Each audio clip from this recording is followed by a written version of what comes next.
Қайырлы кеш, сәлеметсіздер ме оқушылар? Сәлеметсіз бе апай?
Апай микрофон өшіп тұр.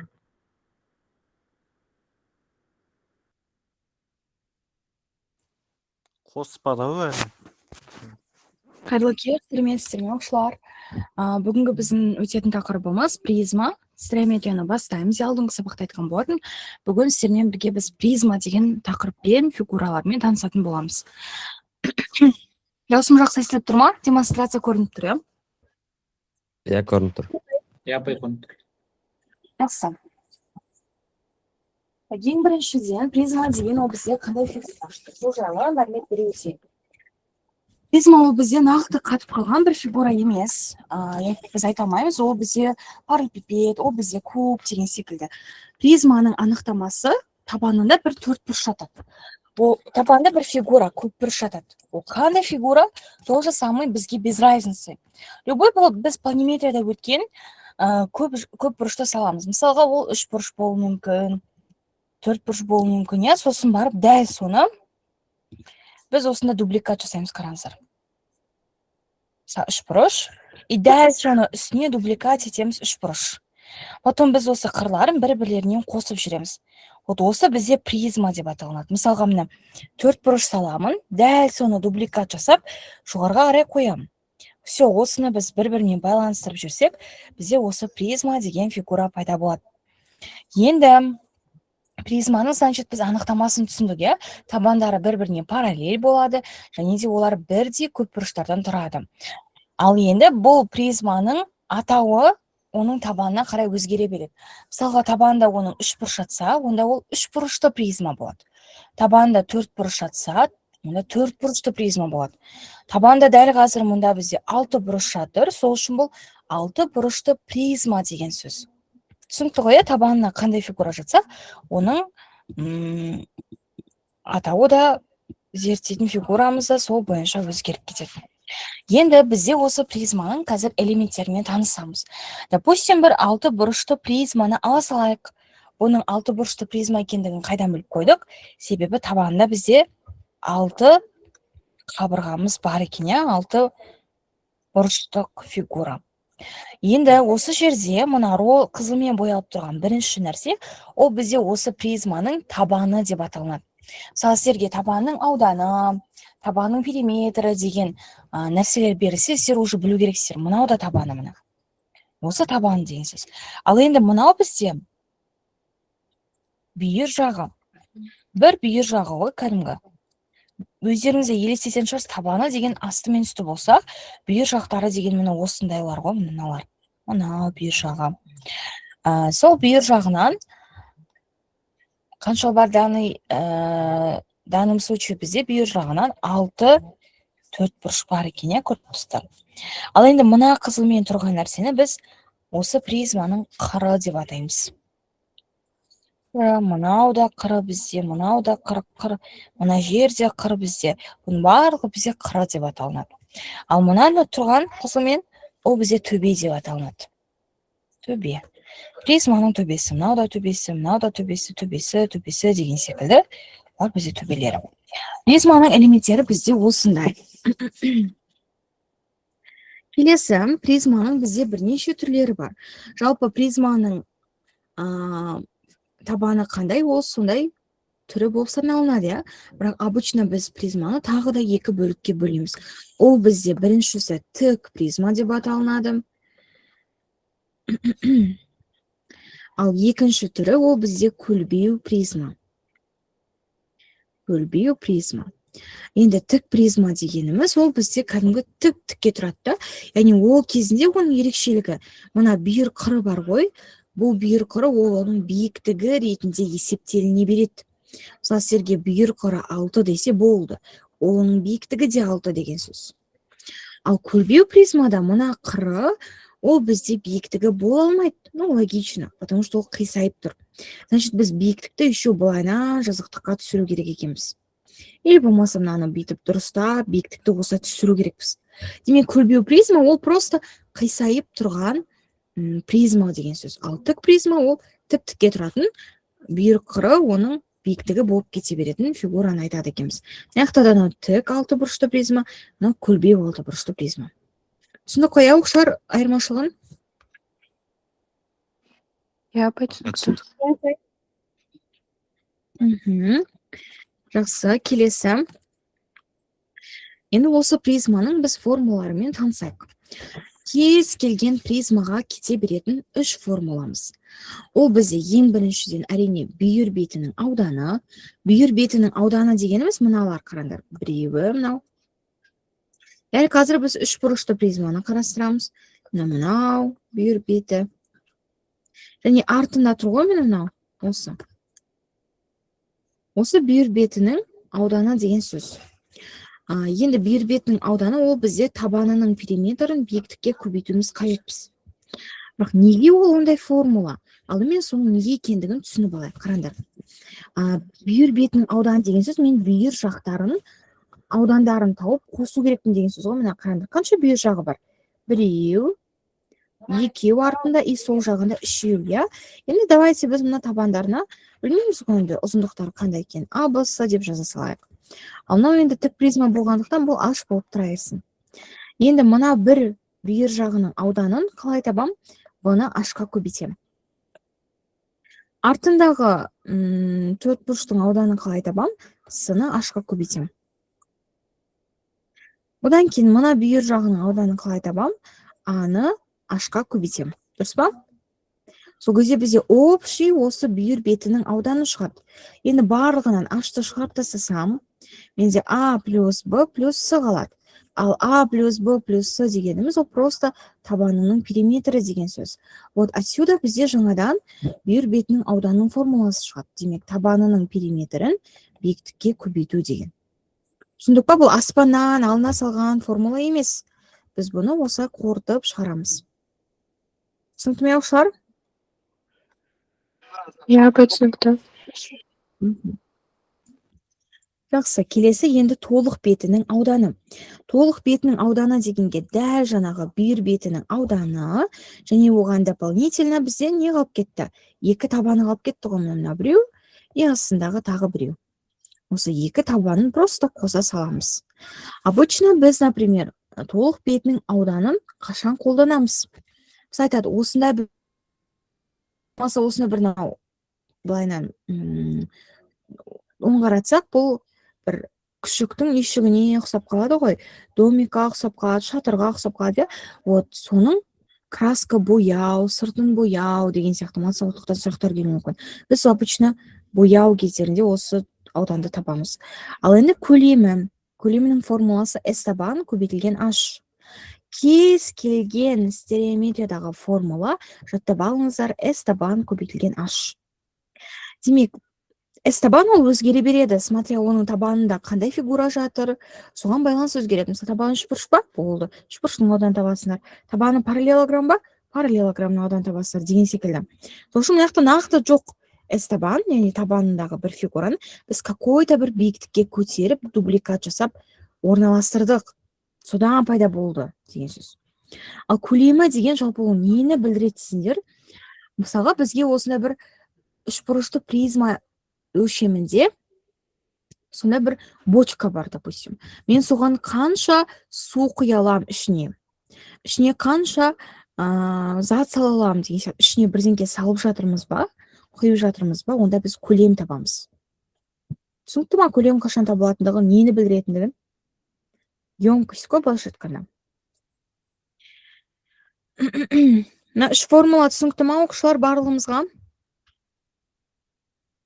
Я түсінікті апай. Аға түсінікті. Болса қойып отырыңыздар бірден.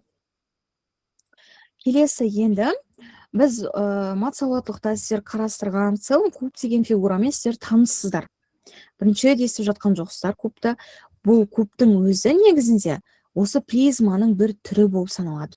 Неге? Себебі мен просто табанында бір шаршыны салам. Табанына бір шаршыны салам. Шаршыны білесіңдер ғой? Сол шаршыны мен жоғары қарай көтерем. И дәл сондай биіктікте, шаршының ұзындығы болатындай биіктікке қос салам. Просто бұның айырмашылығы төрт бұрышты призмадан. Оның барлық қырларының ұзындықтары бірдей. Яғни А көбейтілген, А көбейтілген, А көбейтілген. В общем, барлығы А ғой бізде. Везде А. Енді біз қазір осы кубтың бүйір бетінің аудан табу формуласын өзіміз уже формуланы құрастырайық. Во-первых, логичный жолы. Жаңағы формуланы, допустим, білмей жасап көреміз. Бүйір бетінің ауданы деген мына жерлер ғой, стеналар бар ғой, стена, бөлменің стеналары. Вот солардікі. Демек, мынау бірінші стенамыз, ол А мен А-ның көбейтіндісі, потому что ол шаршы ғой. Бұның ауданы А квадрат. Оған напротив стенаның ауданы тоже А квадрат. А квадрат, мынау да А квадрат, мынау мына шетте тұрған стенамыздың ауданы тоже А квадрат, именно алдыға бізге қарап тұрғанның ауданы тоже А квадрат. Демек, қаншау бар А квадраттан? 3, 2, 3 и алдымызда 4.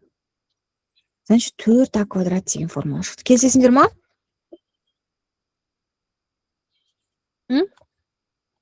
Я апай.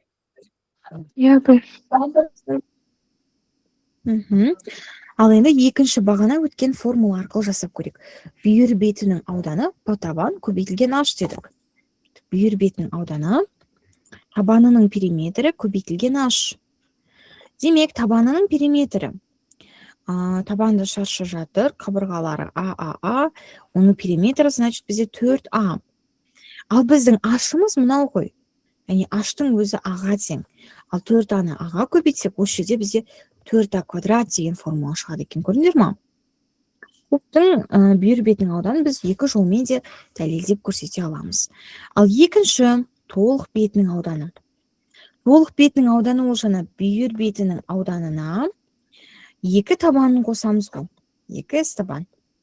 Ал бүйір бетінің ауданын біз 4А квадрат екенін білеміз. Соған просто мынау табандарының ауданын қосу керек. Ал табанның да шаршы бар. Шаршының ауданы А квадрат, 2-ке көсеміз 2А квадрат, содан бізде 6А квадрат деген формула шығады. Значит, бұл өте оңайда, сендерге кубтың бір қыры 6, онда осы кубтың толық бетінің ауданы неге тең десе, 6А квадрат деп сала-саласыңдар жай ғана. Сонда 216 болады. Үшінші формуламыз S табан көбейтілген H. Көлемінің формуласы, сол S табан көбейтілген H. Жалпы сендер бастауышта ма өтесіңдер ол формуланы. Кубтың көлемінің формуласы ол А куб. Өзің аты айтып тұр ғой. А куб. Ал оны по-другому жаңағы S табан көбейтілген H деп істей аламыз. Жаңа көлемінің формуласын өттік қой, соңғы формула. S табан H деген. Табанның ауданын біз білеміз, ол А квадрат. Ал H деп тұрған сол биіктігі ғой А. Көрдіңдер ме? А квадратқа көбейтеміз А куб. Соответственно, бұл формулалар шексіз көп бар бізде. Кубтікі, қазір параллелепипедтің деген секілді. Сендер бір ғана призма, основной призманың осы үш формуласын жаттасыңдар, мыналарды түсініп алсаңдар болды. Түсінікті ме оқушылар? Осылар бізде? Я апай түсінікті. Все хорошо. Енді бізде бұл кубта диагональ деген нәрсе бар. естігенсіңдер ма, диагональ деген затты біз ана ромбтап өтіп едік қой, помните? Я бай. Диагональ дегеніміз қалай сызылады бұл фигурада? Біз бір төбені қарама қарсы жатқан үстіңгі жағындағы төбемен байланыстырамыз. Осы бізде диагональ деген сөз. Бұл диагональдің дайын формуласы бар, ол просто а түбір асты 3. Помните, шаршыда обычный шаршының диагоналінің формуласы ол а түбір астында 2 болған, потому что ол квадрат, соответственно, түбірдің ішінде 2 тұрады. Ал бұл куб, түбірдің ішінде 3 тұрады.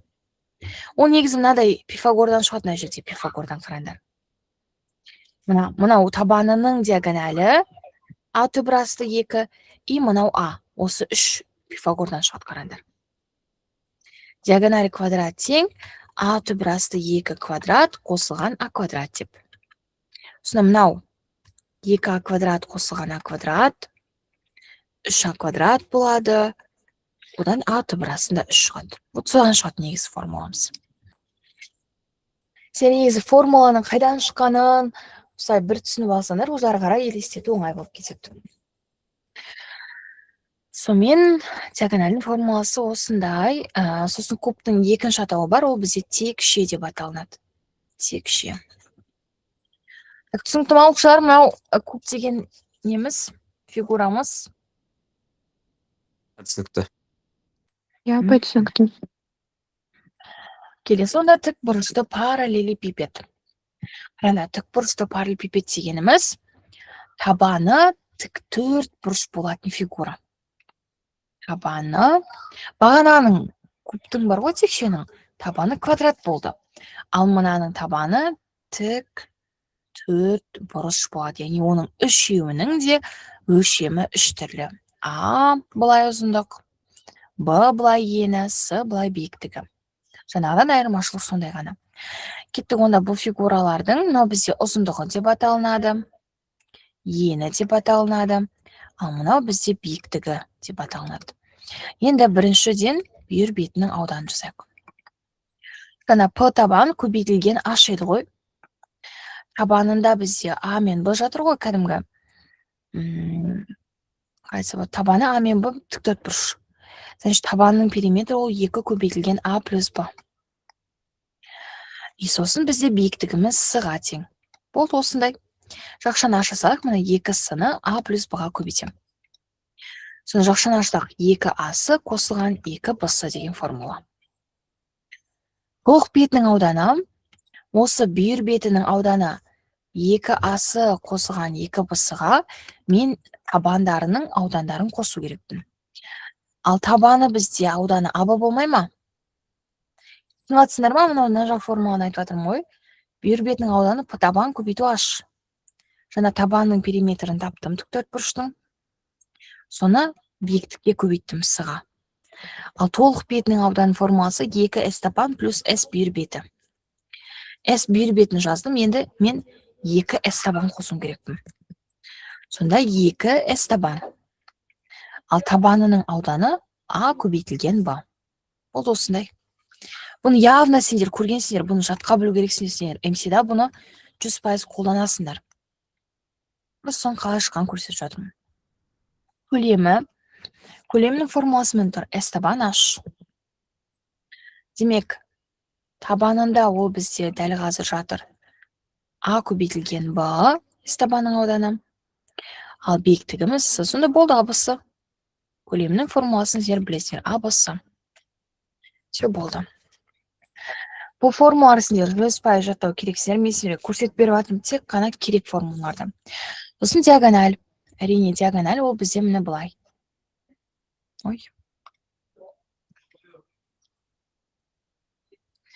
Міне былай қарай диагональ жүргіземіз. Және де бұл диагональ негізі жаңағындай мынандай Пифагордан шығады. Табанның диагоналі и биіктік осы үшеуімен жүреді диагональ. Пифагор. Осы үш бұрыштан Пифагор жасаудан шығады негізі. Және де оның дайын формуласы диагональ тең түбір асты А квадрат қосу Б квадрат қосу С квадрат болды. Осы А, Б, С деген үшеуінің квадраттарын қосып түбір астын алсақ, диагональдің ұзындығын табуға болады.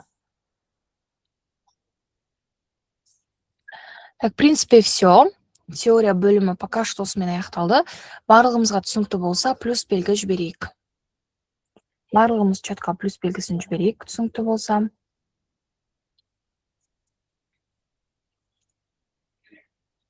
Что у вас? Мгм. Окей. Кеттік онда.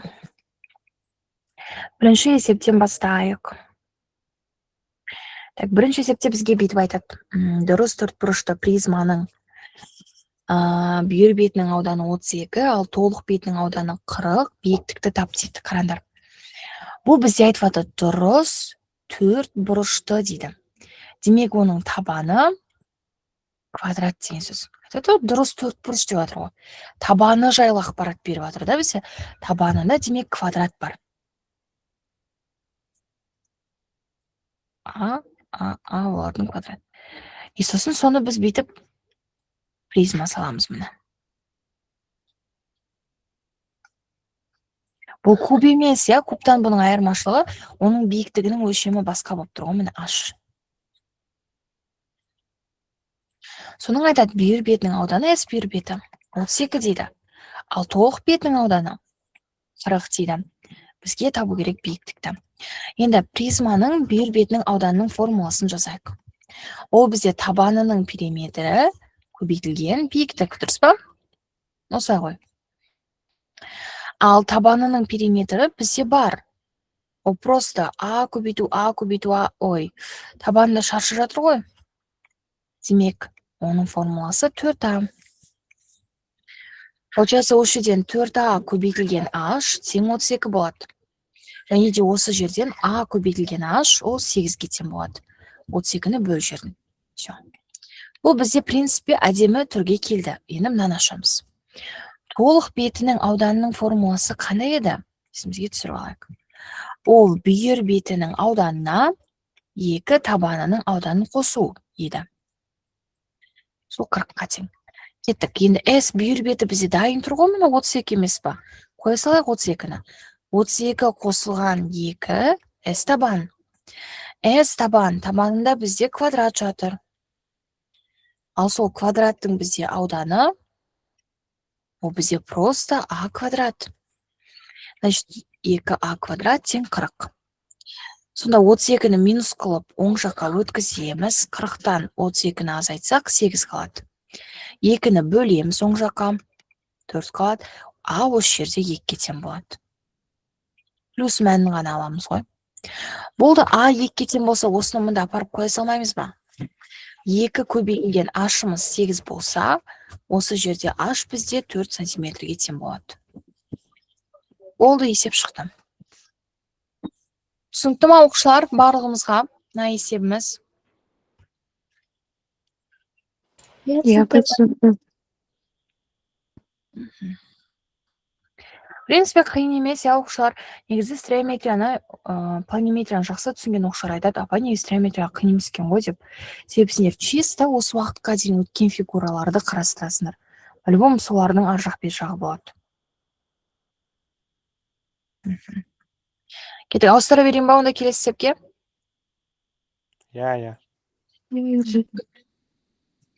Келесі есепте былай дейді. Тік призма деп жатыр. Тік призма деген сөз, призманың 2 түрі бар ғой. Көлбеу призма, тік призма, Соның табаны дейді, сүйір бұрышы 60 градусқа тең ромб дейді. Значит, оның табаны туралы енді ақпарат беріп жатыр. Видите, бүкіл призманың түрлерін ерекшелейтін нәрсе ол оның табаны. Табаны демек ромб саламыз. Ромбты үстіп сала берейік, чтобы қазір көрінетіндей бізге. Фигураларды әдемілеп салуды үйреніп алыңдар. Примерно осылай сала салайық. Енді осы не дейді бізге бұл жақта? Табаны ромб, және оның бір бұрышы 60 градус екен, Окей. Табаны 60 градус болатын ромб дейді. Ромбының кіші диагоналі деп жатыр, қараңдар. Ромбының кіші диагоналі. Ромбтың кіші диагоналі мынау ма, әлде мынау ма? Былай или былай? Қайдан білеміз ромбтың кіші диагоналі қайсы екенін? Кіші диагоналі Или кіші қабырғасына қарсы шығады. Кіші бұрышқа қарсы шығады. иә, дұрыс айтасың. Қараңыз, ана 60 градус кішісі ғой, и оған кіші диагоналі қарсы жатады. Ал мына бұрыш 120. Соответственно, үлкен бұрышқа үлкен қабырға қарсы жатады. Сол үшін біз дұрыс жазамыз мына кіші диагональ. Енді айтады, осы ромбының кіші диагоналі мен призманың кіші диагоналі. Жалпы диагональді қалай саламыз? Қазір бізге мына мен мына сызықпен байланыстыра отырып жасау керек. Әрине, диагональді былай сызсақ та болады, Бірақ біз мына нүктемен или мына нүктемен байланысатындай қылып осылай келтіреміз. Осы кіші диагоналі ненің? Призманың. Осы екеуінің арасындағы бұрыш та 60 градусқа тең дейді, яғни мына жер. Екеуінің арасына бұрыш осы жер емес па? Осы 60 градус дейді. Значит, мына біз енді тік призма ғой, бұл мына тік призма деп отырған мына жеріміз 90 градус. Егер ромбының кіші диагоналі мына жеріміз 60 болса дейді, онда призманың көлемі неге тең деп жатыр?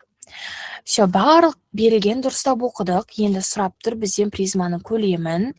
Ал призманың көлемін табу формуласы S табан көбейтілген H. Значит, мен қазір іздеймін табанының ауданы, во-первых. Ал табанында бізде ромб жатыр. Значит, ромбтың ауданын іздеймін. Значит, біздің бұрышымыз берілген екен. Қазір мен, в общем, примерно қабырғаларын тауып, ана А квадрат синус альфаға саламын. Примерно қазір бірінші іздейтін нәрсе, давайте табанының ауданы болсын. Табанында ромб жатыр, міне ромбты сал қояйық. 60 градусына жеріміз. Ана микроскоппен бітіп үлкейтеді ғой, сол сияқты біз табанын бітіп үлкейтіп салдық. Кішкентай диагоналіміз 6. Егер де бізде, қараңызшы, ең оңай жолы табудың мынандай ғой. Мына бұрышымыз неге тең полный? Егер мына 60 болса, мына полный нешеге тең? 20. Болу керек қой. 20 градус, иә, потому что іргелес жатқан екі бұрышты қоссақ 180 болу керек деген бар еді. Сосын осы ромбтың бір күшті қасиеті болған. Ромбтың диагоналі ол оның биссектрисасы болады деп өтіп едік қой біз ромбта. Значит, мына 120-мыз қақ 2-ге 60 бөліп бөлінеді, мына жақта 60 болып бөлінеді. Осы жерден мен мына үш бұрыштың тең қабырғалы үш бұрыш екендігін көріп тұрмын. Значит, оның мына қабырғасы 6 ма, автоматом мынау да 6 болып кетеді, мынау да 6 болып кетеді. Түсіндір ма? Во-первых, қайталап айтам, бір бұрышы 60 градус болса ромбтың, келесі бұрышы 180 азайтылған 60, 120. Және де ромбтың диагоналі ол бұрышты қақ 2-ге бөледі. 2-ге 60-60-тан бөлінеді. 60, е? Наяқта да 120 еді өткен. Значит, бұл тең қабырғалы үш бұрыш. Бір қабырғасы диагоналі 6 еді, онда қалғандары да 6-6-дан.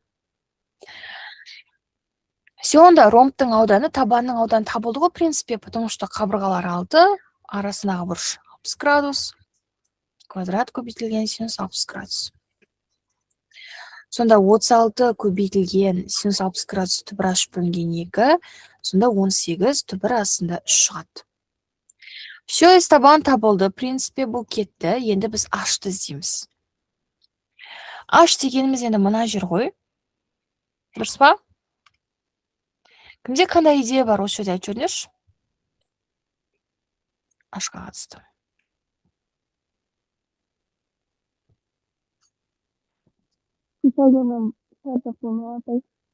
Иә. Осы пайда болған мына үш бұрышты бөлексіп қояқшы. Мына жер 6, мына жеріміз H, мына жер 60 градус, дұрыс қой. 90-60 болса аяқ неге тең? 30 градусқа тең. Енді бұл бізде ерекше үшбұрыш еді ғой. Ерекше үшбұрыштың себебі ана 30, 60, 90 кезде қолданамыз ғой.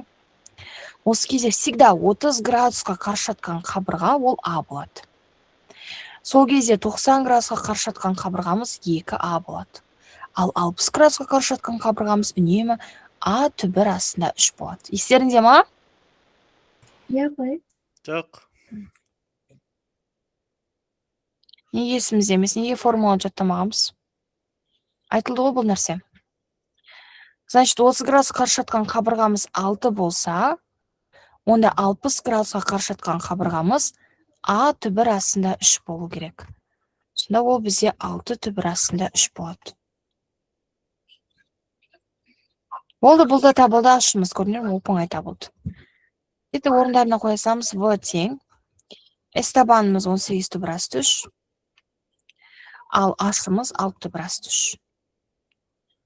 18, 6, 3-ті көбейтеміз. Нәке 3 болып кетеді ол. 324 болады жауабы. Түсінікті ме барлығымызға оқушылар?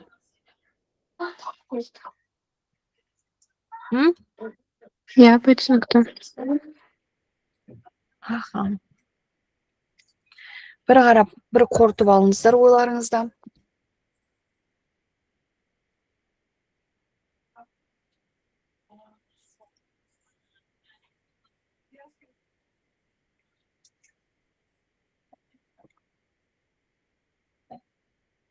Кеттік онда келесі типке көшейік. Бізге айтады, тік призманың табаны гипотенузасы 8 түбірасты 2-ге тең, тең берілі тік бұрышты 3 бұрыш дейді. Берілген жақсылап оқылайыншы. Сіздер бірінші бір оқылаңыздар. Бір қорытып алыңыздар.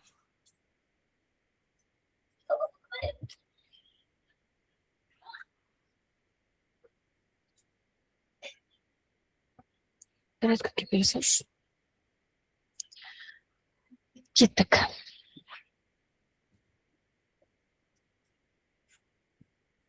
Бітеді.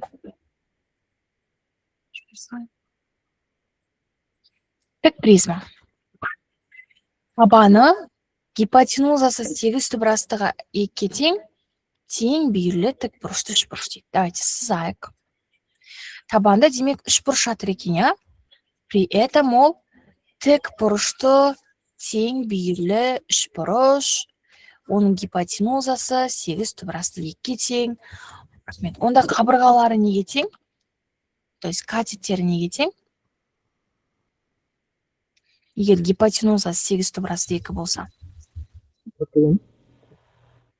Андай ой оқушылар не болсын дерге. Тік бұрышты 3 бұрыш тең берілі 3 бұрыш деген кезде. А болса, мына А түбірасты 2 ғой, всегда. Каждый раз бет Пифагор жасап отырсаңдар болады, мына А деп. А квадрат қосу А квадрат тең 8 түбірасты 2-нің квадраты деп. 2А квадрат тең 8-дің квадраты көбейтілген түбірасты 2-нің квадраты. А квадрат тең 64 көбейту 2, 2-ні бөлеміз. А квадрат тең 64, А тең 8 деп долго уақыттарын кетірсеңдер болады. Или просто мынаны запомните. А түбірасты 2 ол 8 түбірасты 2 болса, А деген 8-ге тең дей саласыңдар болды. Все, значит, біз сразу осы мәліметтерді берілген до конца оқымай жатып салып алу керекпіз. Көзімізге әдемі көрініп үшін. 8. Кеттік. Үстіне дәл сол тік бұрышты 3 бұрышты саламын. Одан просто былай қоса саламдар бірге. Болды, все. Призмамыз дайын. Осының айтады. Әне қазин оқыдық, я? Катет арқылы өтетін, ну, допустим, мына жерде айтып жатыр деп ойлайық. Мына катет қойында. Осы катеті арқылы өтетін дейді. Бүйір жағы. Мынау катет арқылы өтетін бүйір жағы. Ну, в принципе, мынау да катет арқылы өтетін бүйір жақ. Бұны да пайдалансақ болады. Ал мынау ол бізде гипотенузасы арқылы өтетін бүйір жақ, я? Любой біреуін алсақ, мынау или мынау. В общем, соның диагоналі 10 дейді. Окей. Онда мына жақтан диагональ жүргізетін. Бүйір жағының диагоналі бұл. Осы 10-ға тең. Онда бірден аны до конца оқымай айтып тауып алайық. Мына жақ 90 ғой. 10 болса, 8 болса, онда мына жақ неге тең? 6-ға. 6-ға тең, я? Оны h дей салайық. Яғни 10 қалай таптық? H квадрат тең, 10-ның квадраты азайту 8-дің квадраты. H квадрат тең жүз азайтылған абсолют 36, 6 болады. Видите, все. Біз бірден осылай әрбір сөйлемнен таба алатын мәліметтер тауып отырамыз. И потом бізге табу керек призманың көлемі. Призманың көлемін табу формуласы S табан H. Табанында, в принципе, тікбұрышты үшбұрыш жатыр, оның ауданын смело таба аламын, ал биіктікті мен уже тауып қойдым. Все. Ал табанның ауданын қалай табамыз? Ол тікбұрышты үшбұрыштың ауданы 2 катетін көбейтіп 2-ге бөлу емес па? В данном случае 2 катеттері бірдей ғой. Значит, 8 көбейтілген 8 бөлінген 2. 32. Ал H ол бізде 6-ға тең. Все, жауабымыз 192 шығады, есеп шықты. Түсінікті ме оқушылар? Я түсінікті апай. Бұл енді более-менее оңайлау. Кеттік онда келесі есеп. Тік призманың табаны төбесіндегі бұрышы 120 градусқа тең болатын тең белі үшбұрыш дейді. Тік призма. Тік призма деген сөз, оның биіктігі бүйір қыры болып тұр. Просто соны білдіреді. Соны, короче, төбесіндегі табаны жайлы айтып жатыр нақты. Табаны дейді. Төбесіндегі бұрышы 120 градусқа тең белі үшбұрыш. Ал мен табанын салып алайық міне. Табан примерно осындай ғой, аяғымыз 120 градус. Тең белі үшбұрыш дейді. Тең белі үшбұрыш болса, оның бұрыштары табанындағы тең емес па, дұрыс па? Нешеден болады онда? Егер бір бұрыш 120 болса, 30'dan. табандар. Ау? 30'dan. 30-30'дан, я? Неге екендігін түсіндік па? Себебі тең белі үшбұрыш. Үстіне де дәл соны саламыз. 120, 30, короче, не важно. Вайна. Видите, табаны оны өзгере береді. Нақты қатып қалған бірдеңе емес. Енді все, бір сөйлем кетті. Осы бұрышқа қарама қарсы жағының. Яғни мына 120 градус жайлы айтып жатыр ғой мына. Төбесіндегі бұрышы 120 градусқа тең белі үшбұрыш. Және де осы бұрышқа, яғни 120 градусқа қарама қарсы жатқан жағы дейді. Қарама қарсы жатқан жағы мына ғой, 120 градусқа қарсы жатқан. Мыналар мысалы жанында ол 120 градустың. Мынау қарама қарсы жатыр. Осы қарама қарсы жатқан жағының диагоналі. Былай қарай. Диагоналінің ұзындығы 6 дейді. Және де ол табанының жазықтығымен 60 градус бұрыш жасайды. Табан жазықтығымен. Жағымен 60 градус бұрыш жасайды екен. Дәл не дейді? Призманың көлемін табу керекпіз. Онда призманың көлемін табу формуласы S табан көбейтілген H. H ол бізде белгісіз, S табан белгісіз. Қазір бұлар тауып көреміз. Алдымен қараңдар, мына тікбұрышты үшбұрышқа назар аударайықшы мынау. Мына тұр ғой? Мына тұрған. Соны бөлек салып қойын қараңдар. Мына жер 60 емес пе, жаңа айтты ғой. Осы диагональ ұзындығы 6 деді, мына жеріміздің ұзындығы 6 дейді. Және де ол табанымен, мына жақпен, табанымен 60 градус бұрыш жасайды дейді. 60. Мына яғында бізде H қой, мынау H. Табанның бір қабырғасы, какой-то бір. Енді бізде 90 болса, 60 болса, мына жақ 30 емес па? Дұрыс па? Ya. Қайтадан ерекше үшбұрыш пайда болады. 30-60-90 деген жаңағы қарастырдық қой. 30 градусқа қарсы жатқан қабырғамыз ол всегда А болады. 90 градусқа қарсы жатқан қабырға 2А болады. 60 градусқа қарсы жатқан қабырға төбірасты 3 болады. Значит, дәл қазір 90 градусқа қарсы жатқан қабырға белгілі 6-мыз. Ал ол 2А-ның рөлін атқарады. 2А-мыз 6 болса, А-ның өзі 3. Осы жерден мынау табылады, что 30 градусқа қарсы жатқан қабырғамыз 3 екендігі. Түсінатсыңдар ма? Я апай. Ал 60 градусқа қарсы жатқан қабырғамыз ол А төбірасты 3. Яғни А-мыз 3-ке тең ғой, енді 3 төбірасты 3. Болды, H табылды. H-тың мәні 3 төбірасты 3-ке тең. Енді просто S табанды табу керек. S табан табу керек дедік. Бөлек салып алайық табанын. Не белгілі? Табанда мына жеріміз белгілі ғой. Мына жеріміз 3. 30 градус. 20 градус. И 30 градус. Енді біз қазір ауданды табу үшін мысалға А синус альфа бөлінген 2 дегенге сала алмаймыз. Иә? Бір қабырға белгілі. Онда қалай тапсақ болады? Бұнда біз бұның ауданын Синустар теоремасы арқылы. синустар теоремасы екінші қабырғасын тауып алсам болады, иә, былай. Мынаның қатынас, мынаның. Мен зарядталып отырмын ғой, сабақ отырмын десем. Сонда 3 бөлінген синус 120 градус тең X бөлінген синус 30 градус, иә. Кеттік. Синус 120 градуста неге тең айтып жүріңдерші? Раз 3 бөлінген 2-ге. Минус 60 десек болады. 180-де ол ауыспайды. Синус 60. Раз 3 бөлінген 2, иә.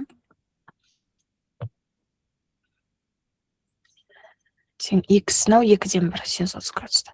Екілері кетеді да, 3 бөлінген түбірасты 3 тең X бөлінген 1. Пропорция. X түбірасты 3 тең 3. Короче, X-іміз 3 түбірасты 3 кеттім. В принципе, 1-ді алып тастасақ болады ғой. X тең 3 бөлінген түбірасты 3. Иррационалдықтан құтылақ па, осылай тұра берсін. Все. Значит, мынауымыз X қой енді. Мына жеріміз 3 бөлінген түбірасты 3. Табылды. Болды, онда S табан табасылайық. А синус альфа бөлінген 2 емес па формуласы. Деген қабырғамыз 3-ге тең. Б деген қабырғамыз 3 бөлінген түбірасты 3-ге тең. Синус альфа дегеніміз синус 30 градус қой. 2-ден 1, ал астында полный 2. Сонда үстілері көбейтіледі. 9 болады. Ал мына астылары бір-біріне көбейтіледі 3. 4 түбірасты 3. Все, кеттік. S табан табылды. Түсініп жатсыңдар ма, оқушылар? Иә, апай. Апай. Орнына осы 9 бөлінген 4 түбірасты 3-ті жазамын. Ал H дегеннің орнына мынаны жазамын. H табылып қойып еді. Түбіраш пен түбіраш кетеді. 9 H-ті көйтсек 27 бөлінген 4 қалады. Осы жауабы. Есеп шықты. Максимально былай ашып көрсетіп беріп жатырмын сендерге. Түсінсінші деп. Осы жаққа дейін түсінікті болса, бәріміз чатқа 4 плюс деген белгі жіберейікші.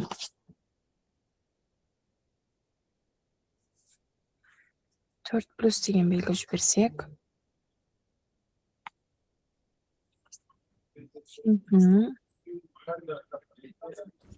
Онда келесі.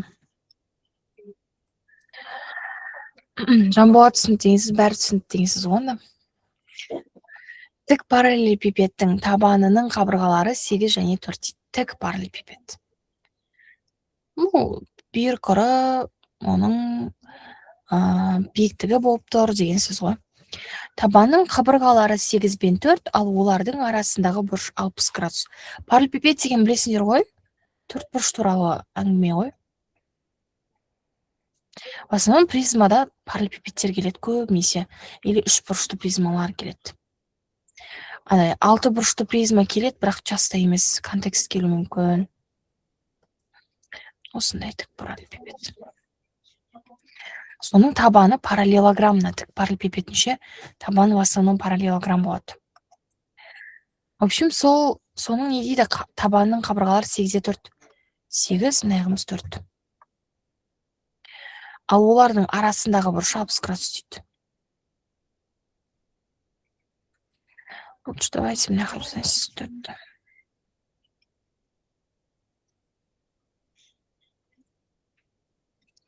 Мынақта 4, мынақ 60 градус. Кіші диагоналі 8 түбірасты 3. Мынау кіші диагоналіміз 8 түбірасты 3. Осы диагональ табан жазықтығымен параллелепипедтің кіші диагоналі екен, оны табанның диагоналі болып қалды. Параллелепипедтің диагоналі мынау.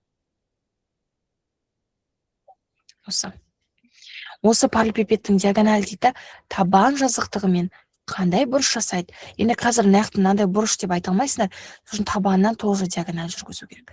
Мына жерде сұрап жатыр мені. Осыны сұрап жатыр, альфа неге тең дейді.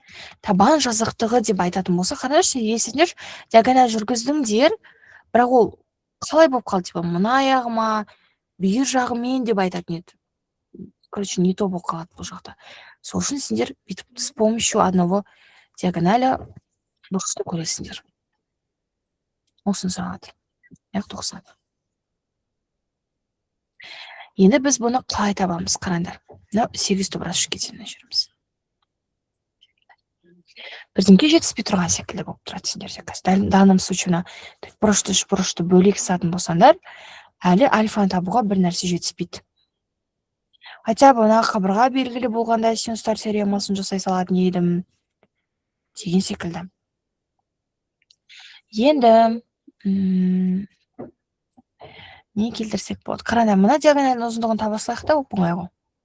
Диагоналдің ұзындығын таба аламыз ғой. Ол кәдімгі параллелограммның бір диагоналі болып тұр ғой.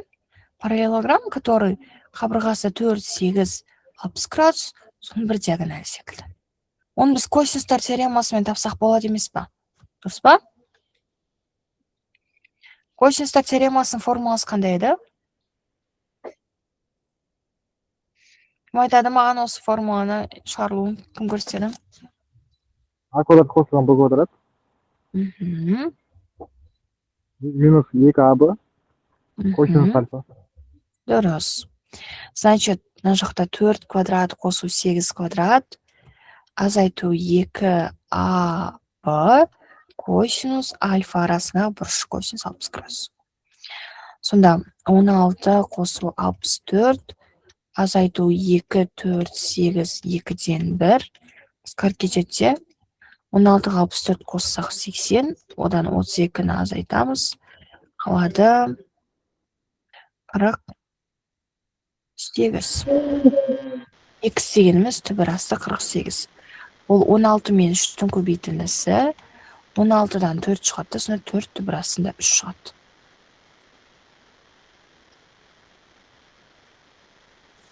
Бұл шықты. Енді мына жеріміз 4 түбірасты 3, енді бөлек сызсақ болады. 4 түбірасты 3 мына жеріміз, мына жақ 8 түбірасты 3, бізге мына альфаны табу керек. Енді біз былай тік бұрышты үш бұрышта іргелес жатқан катеттің гипотенузаға қатынасы деген ол қандай тригонометриялық функцияны беретін еді бізге? Іргелесіне альфа қарсыныш, іргелес жатқан катет белгілі, гипотенуза белгілі. Ол қандай функция еді бізде?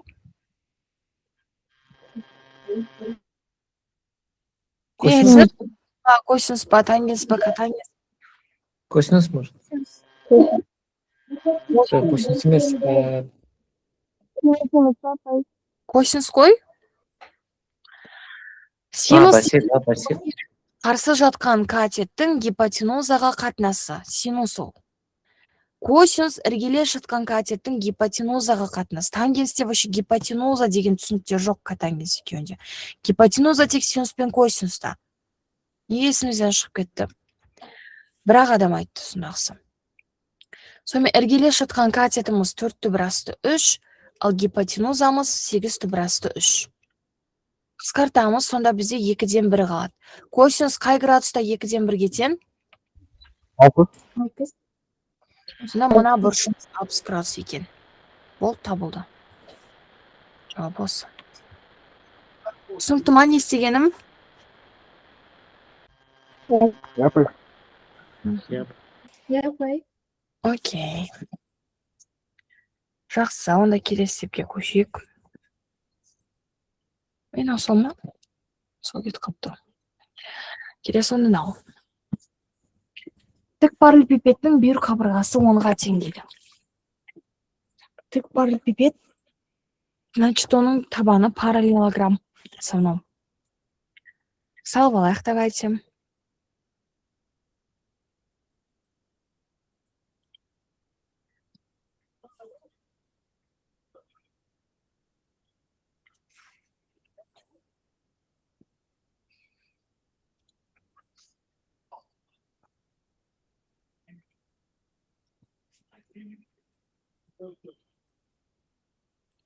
Үш кететін ұмытып кетіппін ғой.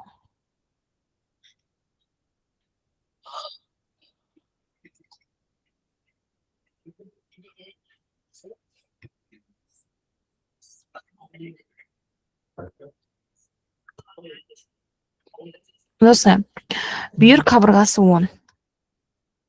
Мына жер 10. Табанның үлкен диагоналі. Табанының деп жатыр ғой. Осы үлкен диагоналі табанның. Неге тең екен? 7-ге тең дейді.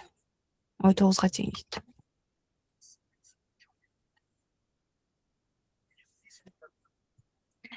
Сол табанының 7-ге тең үлкен қабырғасымен синусы 4 түбірасты 5 бөлу 21. Допустим, мына үлкен қабырғасы 7 болса, осы екеуінің арасындағы бұрыштың синус альфасы 4 түбірасты 5 бөлінген 21 дейді. Осындай болатын бұрыш жасайды дейді. Сұрақ параллелепипедтің бүйір бетінің ауданы. Так, параллелепипедтің бүйір бетінің аудан формуласы қандай еді? П табан көбейтілген H. Пи табан көбейтілген H дұрыс. H бізде бар ғой, иә? Бұл тік параллелепипед қой, тік көлбеу емес. H 10-ға тең, хотя бізге бүйір қабырғасы деп айтқан, бұл бізде биіктігі болып санала береді. Көлбеу призмада саналмайтын дейді. Так, енді табанының периметрі керек. Значит, табанның бір қабырғасы бар, маған просто екінші қабырғасының ұзындығын тапсақ болды болып тұр ғой. Онда салайықшы, мына үш бұрышты қараңызшы, мына үш бұрыш салайықшы.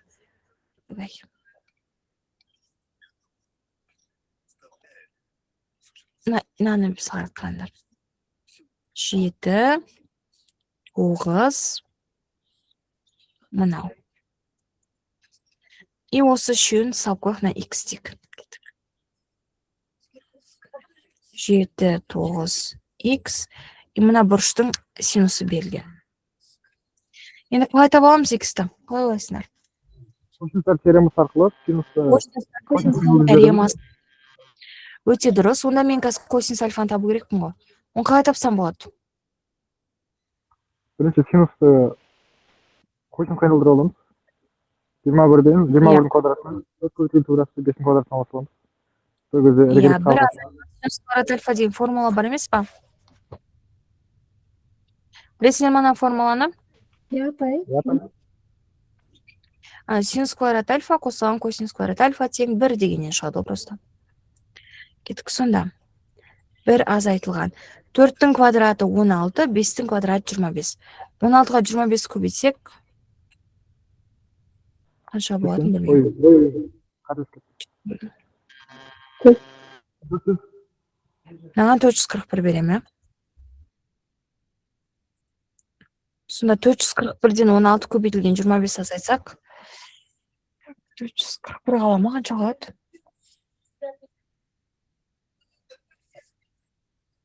Қанша қалады?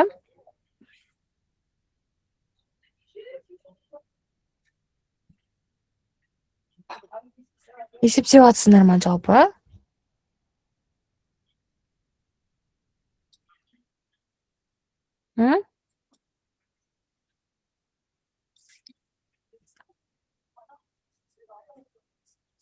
Ақтап қалған жоқсыңдар ма?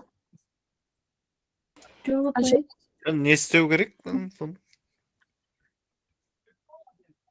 Жанболат, мен не айтып отырмын жаңадан бері?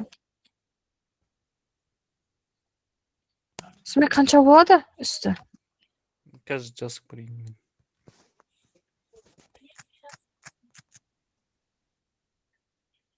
жүз 400 41 болады екен. Ya ündемей отырсыңдар, басқалардың. Үш адам дұрыс. Ya үндемей отырсыңдар. Тыңдап отырсыңдар ма сендер, точно?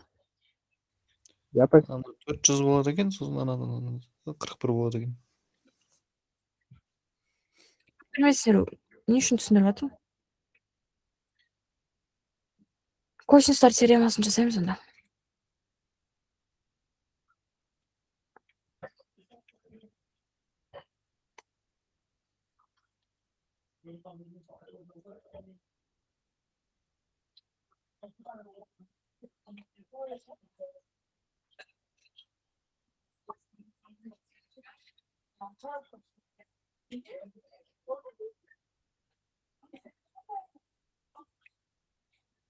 Яқтан я 25 деп жаздық біз. Анау түбір кетпейді. 5 болмай ма?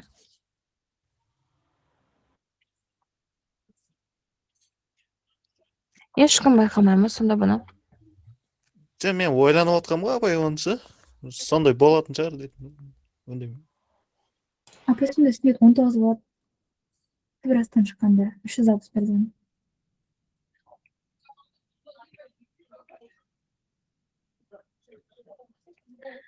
Так, 49, 81.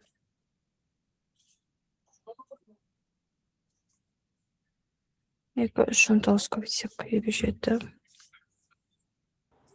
114 болады. 81, 19. 130, 16. X бізде 4 болады. X деген ай жер 4. Табанның периметрі керек қой маған. 114 болады.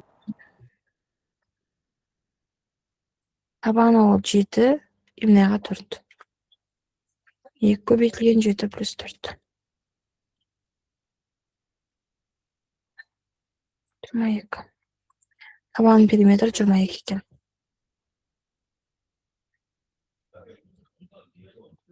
Бұл жауабы 220 тең.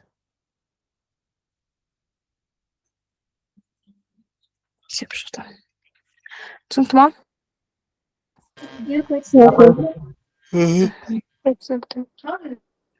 Окей. Келесі. Куб бар дейді, кубты салайық.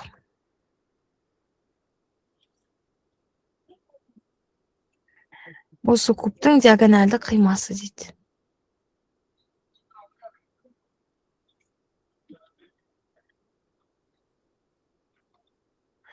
Диагональ жүргізейік. Давайте үстінен диагоналды қима деген қараңдаршы.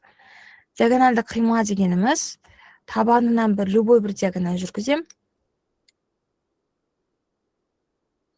Үстінен де любой үстіңгі табанынан тоже диагональ жүргізем. Болды, осыларды қосам. Мынау бізде диагоналды қима деген сөз мынау.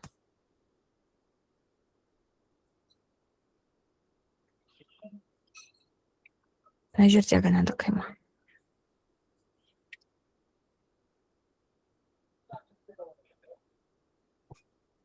Осы диагоналды қима деген.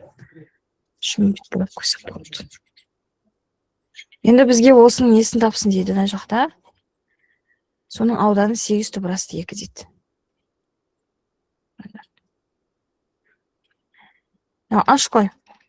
Ал мынау бізде, допустим, қабырғалары А болса, куб қой бұл, кубтың барлық қабырғалары бірде, оны аш демей қойып, А деп жаза берейік.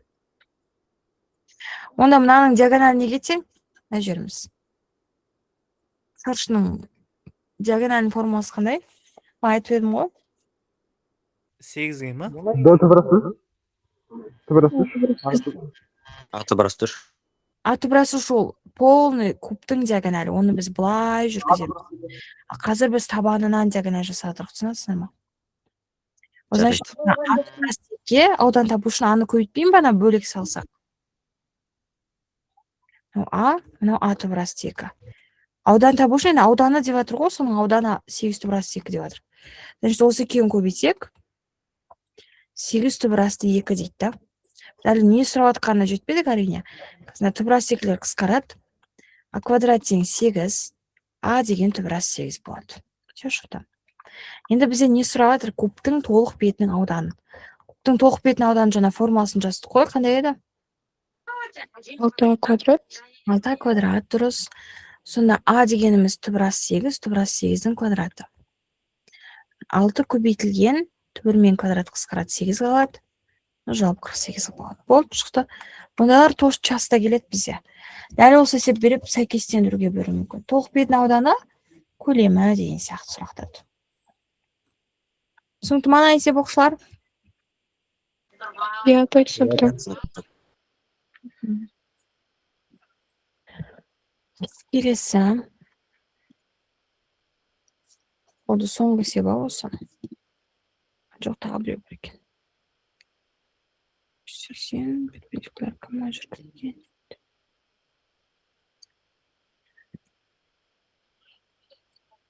Кеттік. Сосын болды. Үшбұрышты тік призма дейді.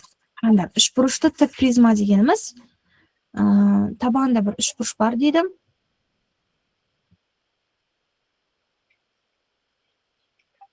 Мынақта табанда бір үшбұрыш бар. Мен так. И былайынан қосып жібере саламыз. Енді осының дейді табанның ауданы 4-ке тең. S табан 4-ке тең. Ал бүйір жақтарының ауданы, допустим, үш қабырғасын білмейміз ғой біз қандай екен. Айтпаған ғой нақты. Мынау тең қабырғалы үшбұрыш, тікбұрышты үшбұрыш деп айтпаған. Поэтому біз оның қабырғаларын абысы дей саламыз, ал мынау үшқа тең. Значит, сол бүйір жақтарының ауданы 9, 17. Дайте мынаның ауданы 9 болсын. Ал бұның ауданы табамыз біз А-ны H-қа көбейту арқылы, дұрыс па? Ол А көбейтілген H. Ал S2-міз мынаның ауданы, ол Б көбейтілген H. Ол 10-ға тең. Ал S3-міз ол С көбейтілген H. 17-ге тең. Сұрақ призманың көлемі. Призманың көлемін табу формуласы S табан көбейтілген H. Ал S табан дегеніміз бізде бар емес па, ол 4-ке тең ғой. Сонда бұл жақта просто берілген мына есепте бізге H-ты табу керек болып тұр. Енді мен ол H-ты қалай табам? Алдымен табанының ауданы 4-ке тең екендігін білеміз. Онда осы нәрсені біз пайдаланайық. Табанының ауданы енді үш қабырғасы белгілі болғандықтан біз геронға салып көрейік. Ауданның формуласы герон емес па? Вот соған саламыз. Ал бірақ оның үш қабырғасының ұзындықтары белгісіз. Бірақ байқасындар осы үшеуінде де бізде не белгілі? Аларды табамды. Мен аларды әрқайсысын өрнектеп отырам қараңыз. А дегеніміз бұл жақта 9 бөлінген H. Мына Б дегеніміз 10 бөлінген H. С дегеніміз 17 бөлінген H. Үш қабырғасының ұзындықтары осылай H арқылы жазылып тұр. Онда болды, мен осы геронға сала салмайым ба? Пи минус А, пи минус В, пи минус С. Мұндағы пи деген жарты периметр емес па? Яғни үшеуін қосып 2-ке бөлу керекпіз. Жартысы. Ал бұлар менде H арқылы тұр. Қазір мен А, Б, С деп алсам, ол шықпайды, себебі 3 айнымалылық теңдеу болып кетеді. Сол үшін біз тек қана мына сандарды пайдаланамыз кеттік. 9 бөлінген H, қосылған 10 бөлінген H, қосылған 17 бөлінген H, бөлінген 2. Барлығының бөлімдері бірдей екен. Сол үшін H-ты астына түсіре саламыз. Ал үстілерін қоссақ, 9, 10, 17-ні қоссақ, қанша болады? 36. Потом 36 мен 2 қысқарсақ 18 бөлінген H қалады. Бұл жарты периметр табылды. Просто соны апарып қоя саламыз қазір әрқайсының орнына. Кеттік 4 тең. Мынаның орнына қоямын түбірасты. 18 бөлінген H, потом 18 бөлінген H-тан А қабырғасын азайтам. Ал А қабырғасының ұзындығы 9 бөлінген H. 18 бөлінген H-тан азайтамын Б қабырғасын. 10 бөлінген H-тан. 18 бөлінген H дегенен үшінші қабырғасын азайтам 17 бөлінген H-тан. Мәселен, түбірді жою үшін екі жағын квадраттай салайыншы. 4-нің квадраты тең, все, түбір жоқ. Так, 18 бөлінген h көбейтілген. 18-ден 9-ды азайтатын болсақ, мына жақшаны есептеймін. Бөлімдер енді бірде ғой. 9 бөлінген h. 18-ден 10 азайтсақ 8 бөлінген h. 18-ден 17 азайтсақ 1 бөлінген h. Сонда 16, 4-нің квадраты 16 қой. Мыналарды көбейтсек. Проверсін жасайым. Бөлімдері h-тың 4 дәрежесі. H-тың 4 дәрежесін сол жаққа көбейту деп жіберем. Ал 16-ны керісінше бөлем. 16 мен 8 қысқарады 2 қалады. 18 2-ке бөлсек 9 қалады, сонда 81. H-тың 4 дәрежесі 81 болса, H-тың өзіне кетең? 3-ке. Болды, H-та болды ғой. Получается, осы жерден 4 көбейтілген 3 жауап 12 болады. Түсінікті ме оқушылар? Барлығыңызға бөлсек. Я опять түсінікті.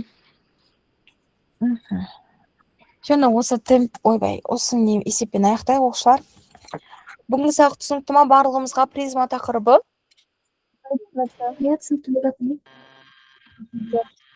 Сонда назарларыңызға рахмет. Шыға берсеңіздер болады. Алон запай. Жарапай, сау болыңыз.